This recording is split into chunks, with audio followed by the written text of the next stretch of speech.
Welcome to Sew with Monty. Today we're going to take our torso block and turn it into a variation.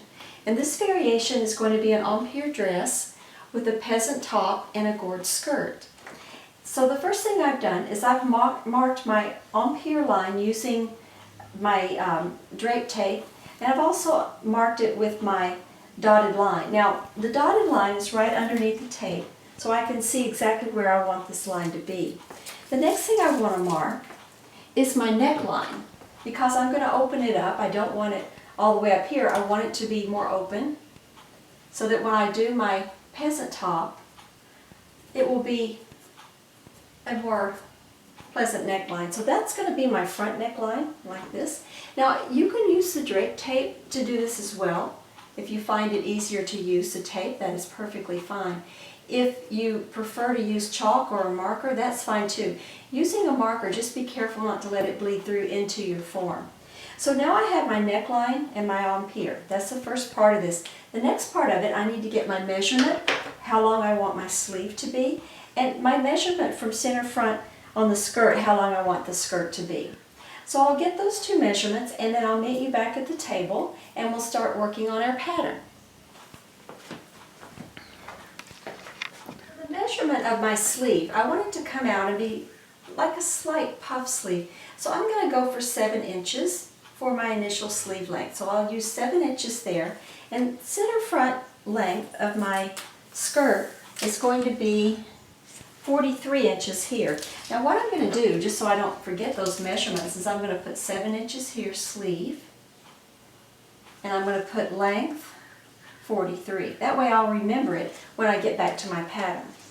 So the next thing I want to do is I'm going to start cutting out these areas and take a look and see what I think about the shape and make sure I don't need to make any corrections. So the first part I'm going to cut is I'm going to cut out the neckline. I want to make sure that I like the shape and that there's no issues that I didn't consider when I started this. And you can see by working on a half muslin how much easier it is to do the drape lines and cut away. Because if I had the full torso block up here, it would be difficult to cut. And really not necessary, because we're doing this as a mirror image. So whatever I do on one side will be exactly the same on the other. So there's no point in doing it twice.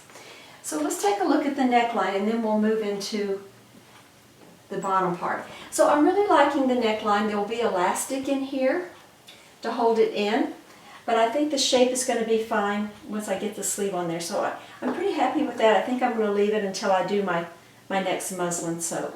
So the next part is I'm going to remove this entire bodice. So I'm going to put a little pin here to support this, take the bust bridge pin out, and I'm going to take the bodice off. Now remember, we're cutting on the actual style line or seam line. So all seam allowances will not be put on here until the very end of this pattern, and we know it's perfect. Otherwise it gets very confusing, and it's difficult to work with if you make changes, if you have your seam allowance on here. So no seam allowance till the very end. I can true up the line when I get to the pattern, the paper pattern, because sometimes there might be a little wiggle or a discrepancy that we could fine tune. So now we'll put the top aside, and we're going to focus on this part of the skirt. Now as you notice, now that I've got the top off, this part, the Empire line, is quite loose along this skirt. So now it's time to start fine-tuning it and putting our seams, moving the darts where we want to put them, and cleaning this up. First part is I'm going to start taking it in and get the fit just right. I don't want it skin tight. I do want a little bit of ease, but I don't want this much ease. So I'm going to pin where I need to take it out, and I'm going to pin back here. Mostly it's going to be at the darts, because the dart is straight, and now we're moving into a contoured fit. I don't want it skin tight in here, so I'm going to leave a little bit of ease in the waist. So that looks much better across there. However, I want to seam here. I want to seam in the middle of this panel so that this is divided evenly, and right now the dart is too far forward. So I'm going to come back and I'm going to mark where I'm going to move the dart to. So I want the dart to split this panel, which means I need to move it over approximately 1 inch here so that it splits this panel. Now, that being said, it's actually a little bit wider up here, so the dart may have to go in at a bit of an angle. So I'm going to remark the top here just to make sure I have it basically centered in this panel. The reason I want it centered is I'm going to do gores down here, and I don't want my gores to be off center. I want them to be even from this full hip line down to the rest of the skirt. Okay, and we're going to do the back the same way. So again, the dart is not placed quite where we want it to be. And this dart back here, I'm going to make it a little bit tighter, a little bit longer, because I don't want to have a bubble above my full hip. So I'm going to come down a little bit longer there and also there. So halfway in between this point and halfway in between this point is where this dart's going to go. Now I can fine tune this measurement when I get to my flat paper, because I know I want to divide it evenly. So 1, 2, 3, 4.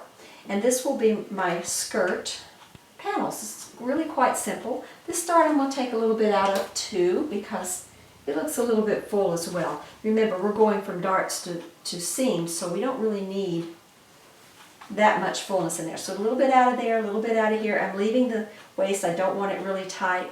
This snugs up the top here. The rest of this is gathered, so I really don't have to worry about aligning this seam with any kind of seams in the bodice. That would be a change of plans. The last thing I want to do is get my measurement from the center front here to where I want to start my gore. So I'm going to break my gore just above the knee. So I'm going to come in here and I'm going to measure this length. And right above the knee, maybe about the thigh, I'm going to start my gore. So 22 inches will be the gore break. That's called a break, where you start changing, because you want them all to be the same so that it has the impact, the fullness and the silhouette is consistent. Okay, so we're done with our draping and our adjustments. Pretty easy. Now we're going to take it to the table, and I'm going to show you how to turn this into the prettiest little pattern, and we'll sew a muslin. So now we're taking our torso block, the basic pattern, and we're transferring it to another piece of paper so that we can do our variation. We don't want to destroy the block itself, so we're going to duplicate it. The way I'm duplicating this, the easiest way if you're working from soft paper to soft paper, is to tape down the block first.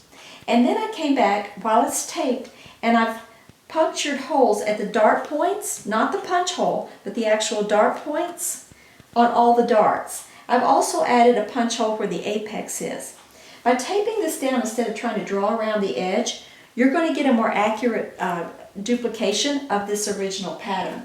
So you just, once you get it taped down, you just want to come around the edges, go slow and just cut out around the contours. It's so much easier and so much more accurate if you do this instead of trying to draw around it. Because when you draw, you're going to end up with discrepancies and it could alter the fit of your final garment. So I'm going to go ahead and cut this all out, and then I'm going to take you to the next step. So now I have a complete tracing of my torso block, basic pattern, onto a separate piece of paper. This is going to be my working pattern for my new design, my new variation. The first part of this is I've taken the muslin from the skirt and I've cut it into 4 sections. So I'm laying it out as I've cut it open here. As you can see the dart placement in here. This is the center front. And this is this side back. Now, also I've marked my darts, all my darts in here, no punch holes, just the darts. And then I've also marked the apex, which is going to be critical in making this whole pattern fit. Now I'm going to trace off the Empire line first. So I'm already started tracing here. I'm going to get the center front. Now remember, if you have an extension on your center front, which I did, take it back out of the way, or you may make an error. See, my original line, I forgot about that extension and I was a little bit high here. And then I'm going to take this one, see, and align it with the dart. Made a couple of corrections on this dart, but I want to make sure that my dart, and here's the correction on my side seam. See, I nipped it in a little bit here. So you want to transfer these corrections as well. Always use a dotted line, and remember you're working with a seam line, not seam allowance, no seam allowance. So you can kind of see now where my dart was. Now, what I want to do here is I'm going to move this dart over. Now watch how clever this is, because you think, oh my gosh, how hard is that going to be? But it's really not. I'm just going to hop it over like this and realign my lines up here. And I'm going to come back and trace off this area. Now I've already smoothed it out a little bit, but you can see I need a little bit more, and we're going to talk about that once we get this transferred. So this is going to be no longer a dart, but an actual seam line. Okay, so we're going to go from here, and I want to go in here, and I'm going to blend this back into the side seam, so that this little area right here blends back into the side seam. And we'll talk about that when we make our solid lines. And then I'm going to bring this one over, making sure it touches the bottom here. And I stay parallel to the center front. If you need to measure this, please do, so you don't get it off. And then I'm going to draw in this seam line. So let's get this one out of the way. It's done its job. If you need to change color of ink, that's perfectly fine. See, this is now going to be a seam line, no longer a dart. At this point, I need to let this out just a little bit more, 1/8 of a more on both sides. So I'm going to do a 1/16 on each side to let it out 1/8 on each side. Okay. So when you have a lot of lines, circle the final line so that you know where you're at. So that's the bottom done. And then the top, I need to come over, see, a little bit more on each side here. So I'm going to come in here, and I'm going to use these dots and go to 0 at the waist. So these dots will be my lines. Same on this side, the same amount. I'm going to come over 1/8 here and taper to 0 right here. Okay, so now I have my adjusted pattern. You can see it's kind of confusing now, but see how easy it was to take the space from that dart and just hop it over and make it complete? Now I'm going to take my vary curve and I'm going to smooth this all out. I'm going to go ahead and transfer the back the same way, and then I'll show you how to smooth it out and start on the top. Now I have all of my Empire skirt parts cut out and ready to true and blend. Now truing and blending is making sure, truing is that all the seams are the same length. So I'm just going to start from the top, and I'm going to lay one on top of the other, holding the very edge, and make sure that they're coming out the same length.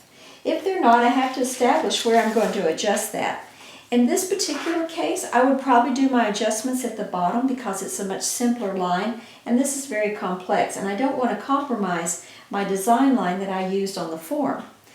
One other thing I want to notice, I didn't bring this up before, I drew the HBL line onto my pattern so that I know now this is going to keep me balanced as to where I'm going to start my gore when I get ready to do the gore. So this seam lines up, and I'm going to do it on all 3 seams. This is the side back to side front.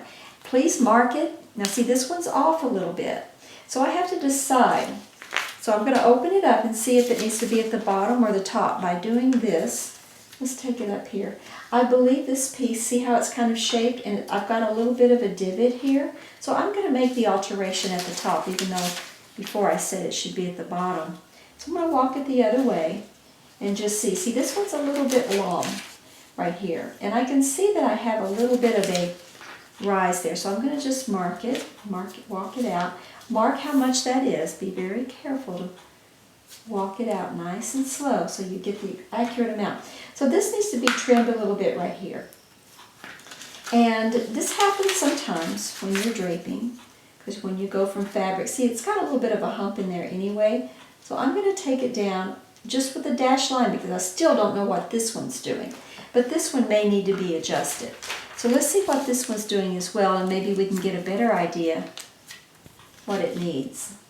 So it's slightly long on this one as well. So this is the piece that needs a little adjusting. So I'm going to move these out of the way, and I'm just going to reshape this with a little bit more of an arc here. Now, why sometimes you have arcs instead of straight lines? To give the illusion of a straight line on a curved body, sometimes you need to use curves. Because a straight line on a curved body sometimes looks curved. I know it's kind of confusing, but you have to keep that in mind. Second thing you want to do is always make sure that you trust your drape. Try not to go in here and look at it and go, oh, I don't like that line, I'm just going to redraw everything.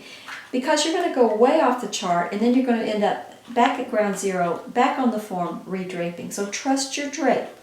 So I'm going to trim this off. I have all my pieces marked now. And the next thing is I'm going to show you how to do the gore.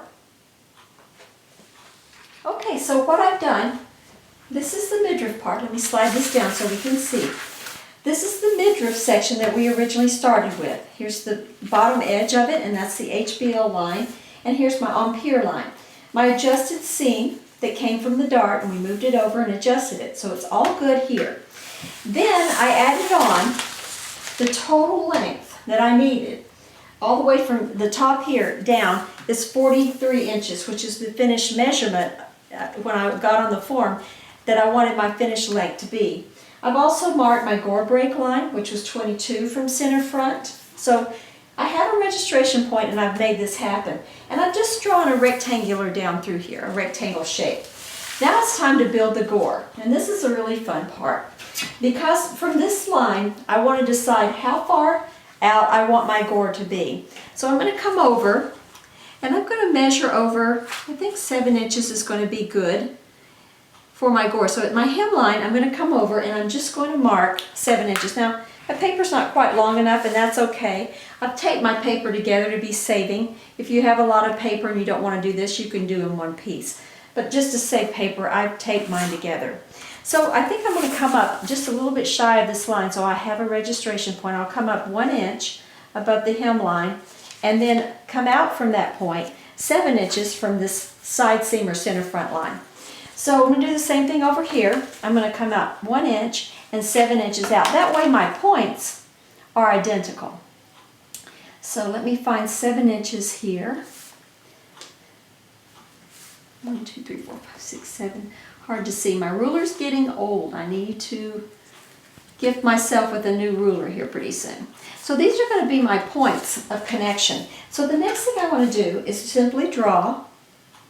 Now you can be more accurate with this. I'm just sort of being a little bit casual about this measurement, but you can decide how big you want this gore to be, you know, and measure out that measurement. Right now my total gore width is going to be pretty full, which I like.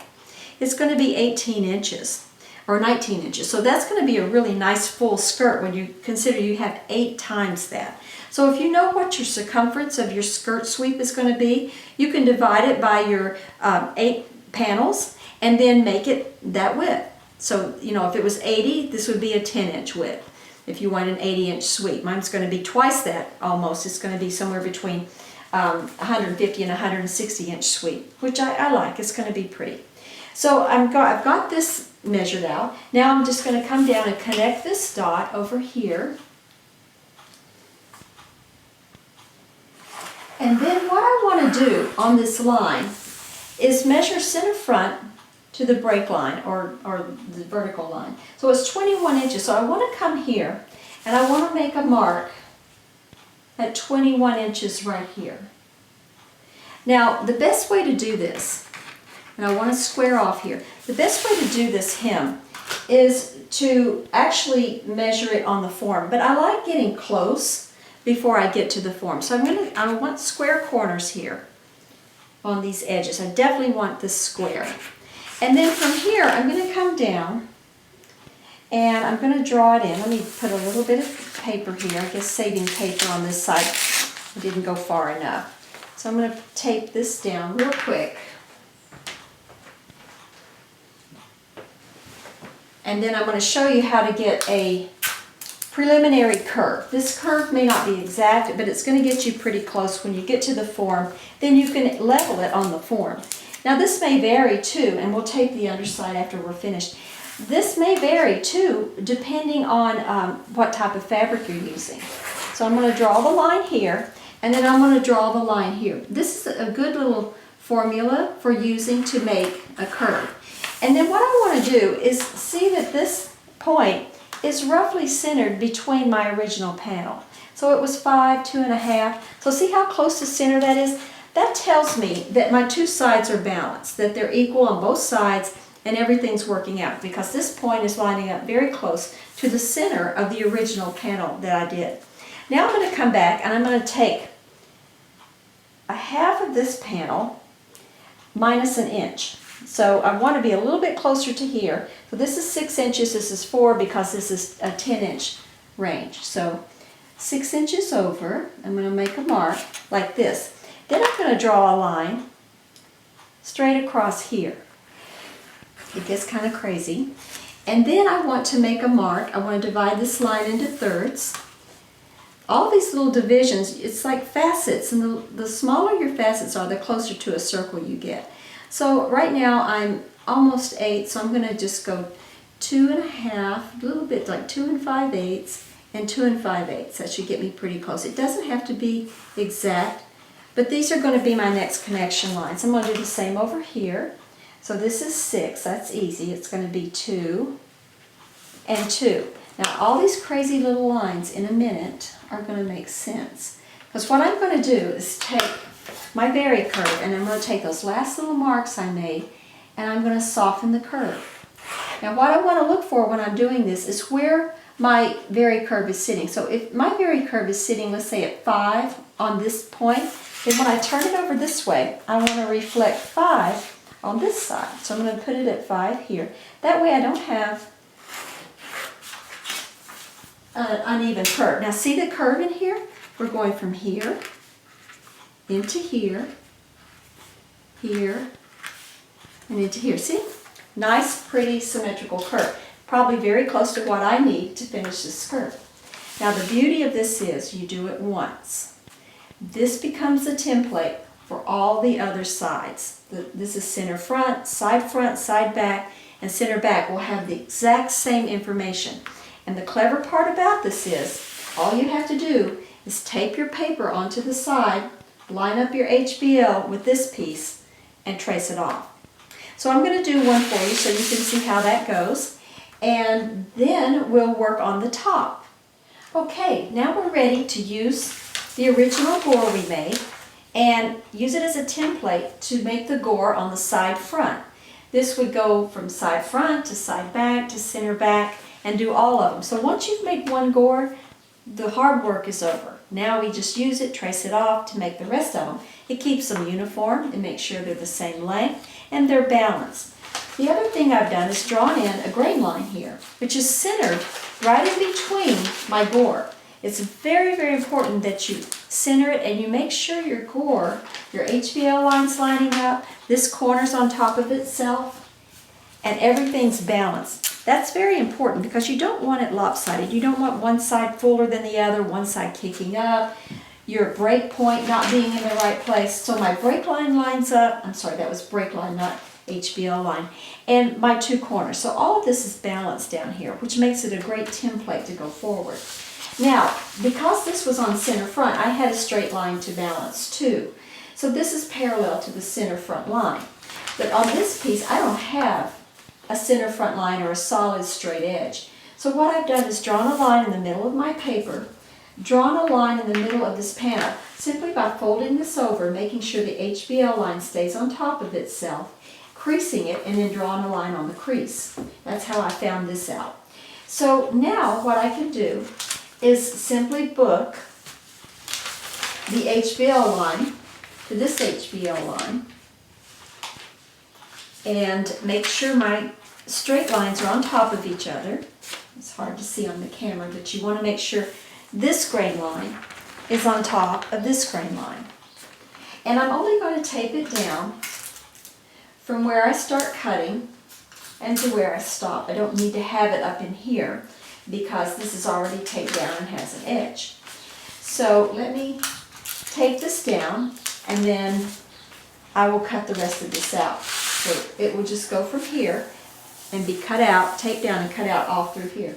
And you complete this process through all four pieces. And that's how simple it is to make a gore. It's a fabulous way. It keeps it balanced. You can drape this. There's nothing wrong with that. But sometimes when you drape it, you get one side larger than the other. It's hard to get the gore balanced. This guarantees it's balanced. Then once you get to the form, you can fine-tune your drape. So this part of the pattern will be done. And the next part of this variation, we'll work on the bodice.